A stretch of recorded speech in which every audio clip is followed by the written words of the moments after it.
ഇന്ന് എളുപ്പത്തിൽ വരക്കാൻ പറ്റുന്ന ഒരു സെന്റാംഗിൾ ഒരു പേപ്പർ കിട്ടിയാൽ അതിൽ എങ്ങനെയൊക്കെ കുത്തി വരക്കണമെന്ന് ഞാൻ നിങ്ങൾക്ക് പറഞ്ഞു തരേണ്ട ആവശ്യമില്ലല്ലോ. കളർ എടുക്കാം, എന്നിട്ട് അങ്ങോട്ടും ഇങ്ങോട്ടും തോന്നുന്ന പോലെ വരച്ചു കൊടുക്കാം.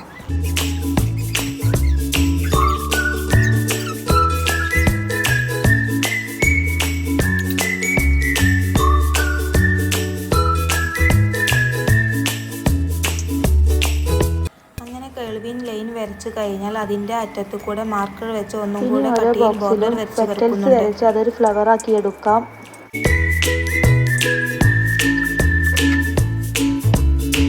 പെറ്റൽസിന്റെ പുറത്തും ബോക്സിന്റെ അകത്തുമായി കാണുന്ന സ്ഥലത്തെല്ലാം ബ്ലാക്ക് കളർ കൊടുക്കാം. ഇനി ഓരോ പെറ്റൽസിലും പെൻസിൽ വെച്ച് ഷെയ്ഡ് ചെയ്ത് കൊടുക്കുന്നുണ്ട്. സെന്റാംഗിൾ ആർട്ട് നിങ്ങൾക്ക് ഇഷ്ടപ്പെട്ട ലൈക്ക് ചെയ്യാനും സബ്സ്ക്രൈബ് ചെയ്യാനും മറക്കണ്ട. അപ്പോൾ ഇതാണ് നമ്മുടെ സെന്റാംഗിൾ ആർട്ട് ഫൈനൽ ലുക്ക്. ഇഷ്ടപ്പെട്ട ഒരു ആർട്ട് കമൻറ്റ് ചെയ്യാൻ മറക്കണ്ട. അപ്പോൾ ഓക്കെ, ബൈ.